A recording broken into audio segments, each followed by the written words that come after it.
Buongiorno a tutti, sono Paolo Perbellini della Da Vinci Immobiliare. Oggi vi propongo una villa di prestigio del 1700, residenziale con barchessa e con terreno.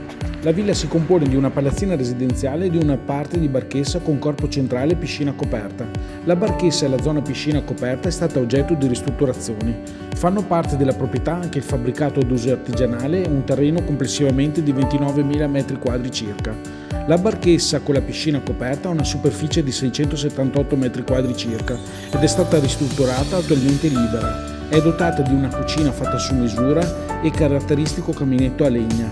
Le camere sono nella parte superiore, caratteristico il ballatoio che domina tutta la zona giorno. Queste sono le camere da letto, sopra, il bagno, questa è la piscina che si vede dall'alto con il tetto lamellare. Poi questa è la parte dietro della piscina e questo sono io. Alla prossima offerta, un saluto a tutti da Paolo Perbellini.